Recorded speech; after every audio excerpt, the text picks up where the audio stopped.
বিপদে পড়লে তখন শয়তানও ঈশ্বরের দোহাই দিয়ে নিজের কাজের সমর্থন আদায় করতে চায়। ইরান যুদ্ধে ট্রাম্পের আমেরিকার কি এখন এরকম দশাই হয়েছে? না হলে যুদ্ধকে ঈশ্বরের পরিকল্পনা বলে কেন চালাতে চাইছেন আমেরিকার সেনাকর্তাদের একাংশ?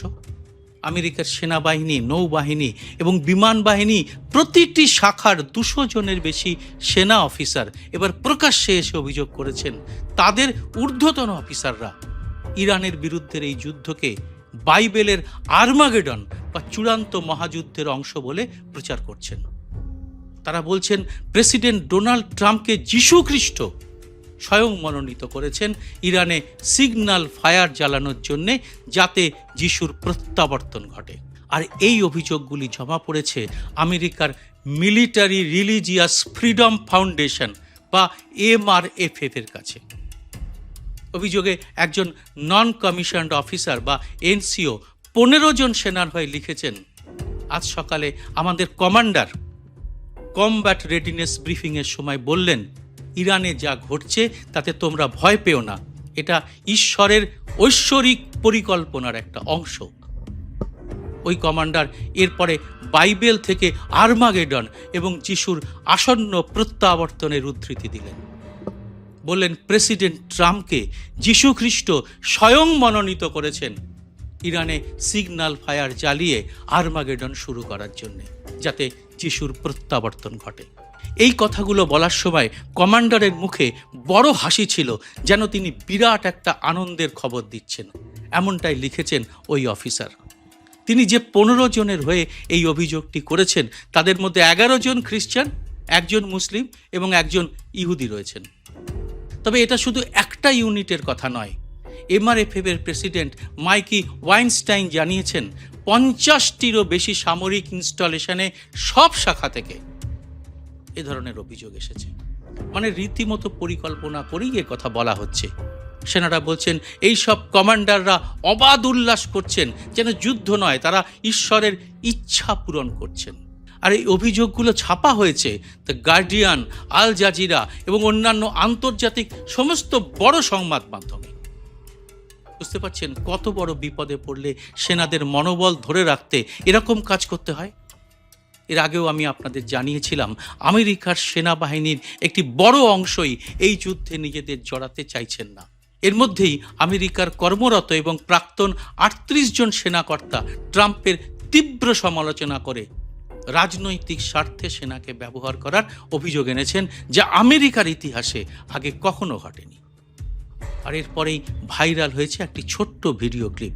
তাতে দেখা যাচ্ছে একজন সেনাকর্তা সংসদে দাঁড়িয়ে এই যুদ্ধের তীব্র নিন্দা করছেন, তাকে জোর করে সরিয়ে নিতে হচ্ছে।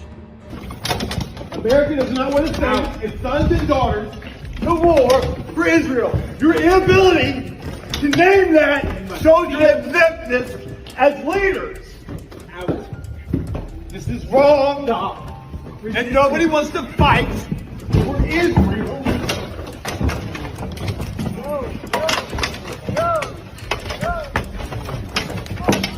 A reminder to all our Commandant, please stand up as a Marine and stand up for America. No one wants to fight for Israel.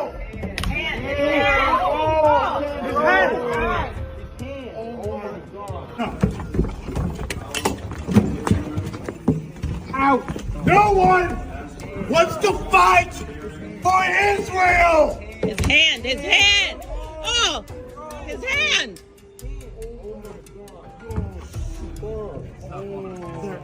Sir.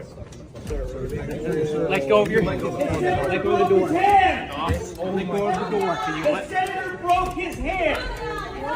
A sitting U.S. senator just broke the hand of a Marine. Sir. Control your Senate. We're stuck in the door. Okay, sir.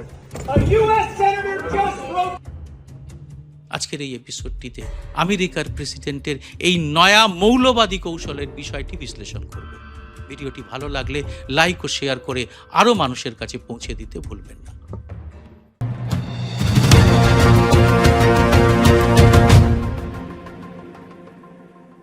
নমস্কার, সবাইকে স্বাগত।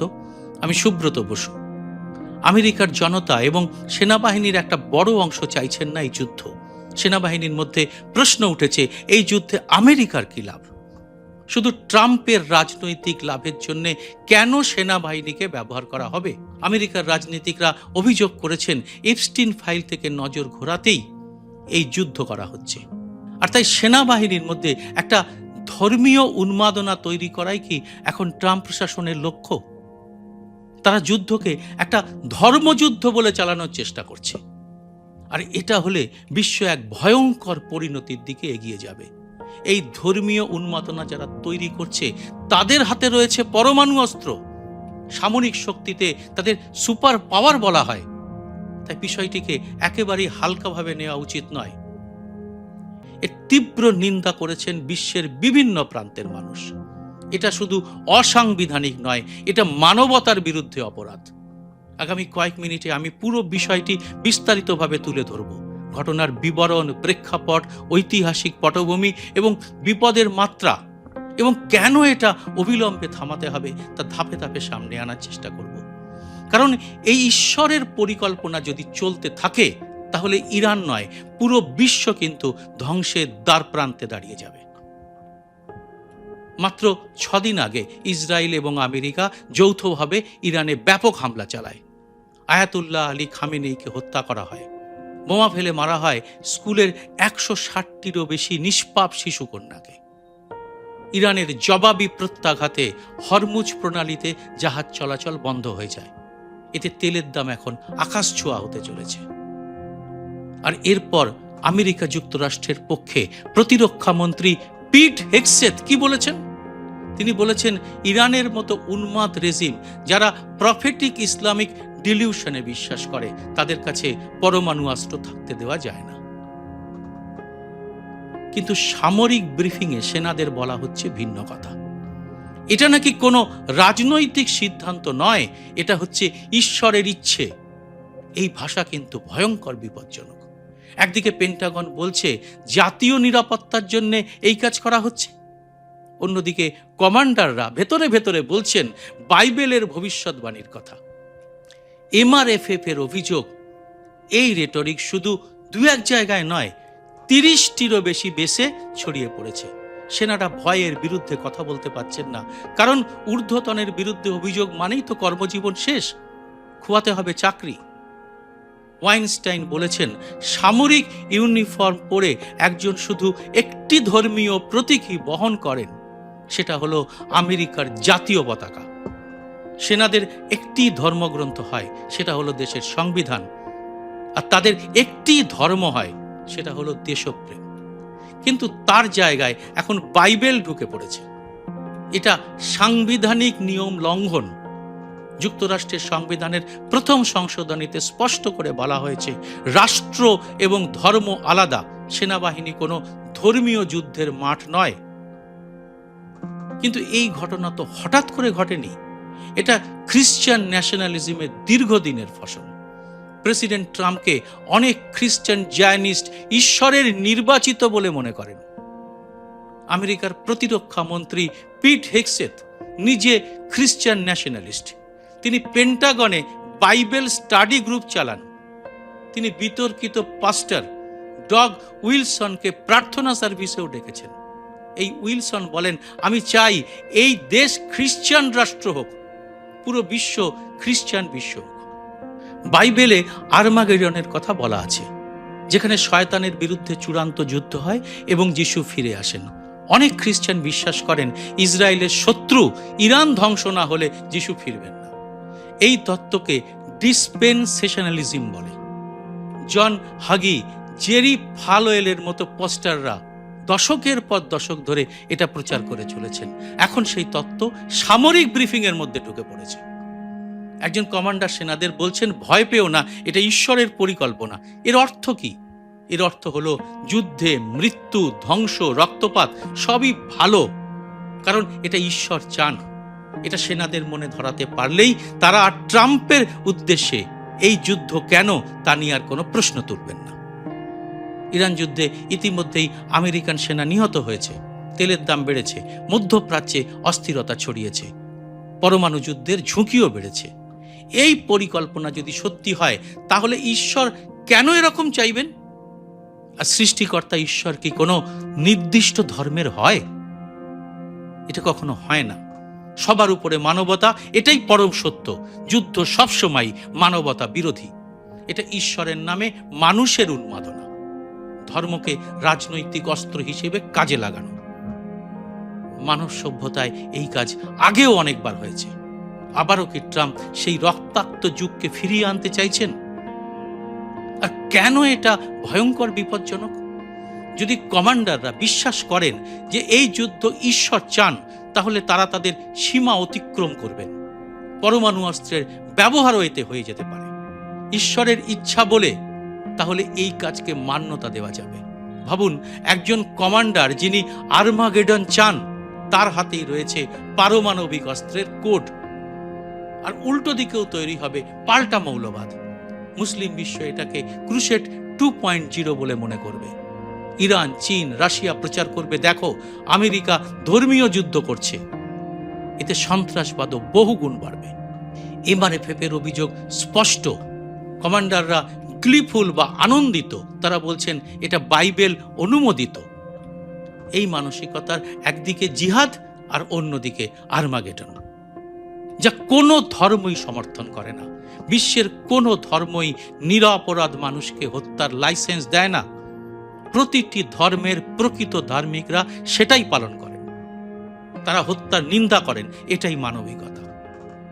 আর ইতিহাস সাক্ষী আছে, ধর্মীয় যুদ্ধ কখনো শান্তি আনে না। 1095 থেকে 1291 সালের ক্রুসেডে খ্রিস্টানরা ঈশ্বরের ইচ্ছা বলে মুসলিমদের নির্বিচারে হত্যা করেছে। লক্ষ লক্ষ মানুষের মৃত্যু হয়েছে। 1618 থেকে 1648 30 ইয়ার্স ওয়ারে ইউরোপ কার্যত ধ্বংস হয়ে গিয়েছিল। বুশ প্রশাসন ক্রুসেড শব্দ ব্যবহার করে ইরাকে যুদ্ধ চালিয়েছে, যা আধুনিক বিশ্বের ইতিহাসে সব থেকে লজ্জাজনক একটি ঘটনা। যুক্তরাষ্ট্রের সামরিক বাহিনীতে এর আগেও ধর্মীয় বাতাবরণ তৈরির চেষ্টা হয়েছে। MRFF এর বিরুদ্ধে গত 20 বছর ধরে লড়ছে, কিন্তু এবারের মাত্রা একেবারে ভিন্ন। এখন ইরানে যুদ্ধ চলছে আর কমান্ডাররা সরাসরি এন্ড টাইমস বলছে। এটা 21 শতাব্দীর সবচেয়ে বড় বিপজ্জনক পরিস্থিতি। কারণ পরমাণু অস্ত্র এবং এন্ড টাইমস উন্মাদনা একসঙ্গে যুক্ত হলে তার পরিণতি কি হবে তা বুঝতে কোনো রকেট বিজ্ঞান জানতে হয় না। মানুষের জীবনই সবচেয়ে মূল্যবান। কোনো ধর্মগ্রন্থ, কোনো ভবিষ্যৎবাণী মানুষ হত্যার অজুহাত হতে পারে না। ইরানের সাধারণ মানুষ, যুক্তরাষ্ট্রের সেনা, সবাই মানুষ। তাদের রক্তের রং লাল। ঈশ্বরের পরিকল্পনা বলে তাদের হত্যাকে গ্লোরিফাই করা নিতান্তই অমানবিক। আর যারা এটা বলছেন তারা ভুলে যাচ্ছেন বাইবেলে যিশু বলেছিলেন, শান্তি দিয়ে যাও। তিনি যুদ্ধ চাননি। এটা খ্রিস্ট ধর্মের অপব্যাখ্যা। সত্যিকারের ধার্মিক মানুষ শান্তি চান, যুদ্ধ নয়। এই রেটরিক সেনাদের মানসিক স্বাস্থ্য নষ্ট করছে। তারা যদি ভাবেন আমি ঈশ্বরের হয়ে লড়ছি, তাহলে পোস্ট ট্রমাটিক ডিসঅর্ডার থেকেও তাদের পুনর্বাসন অসম্ভব হয়ে পড়বে। এর বিরুদ্ধে আপনিও কণ্ঠ তুলুন। শান্তি চান, ধর্মকে ব্যক্তিগত স্তরে রাখুন, সামরিক বাহিনীকে একেবারে ধর্মমুক্ত রাখুন। কারণ যুদ্ধ যদি ঈশ্বরের ইচ্ছা হয়, তাহলে তার জন্য ঈশ্বর নয়, দায়ী কিন্তু আমরাই। এ ব্যাপারে আপনার মতামত অবশ্যই লিখবেন কমেন্ট বক্সে। আর পারলে এই ভিডিওটি আরো মানুষের কাছে পৌঁছে দেবেন। জয় হিন্দ। সত্যমেব জয়তে।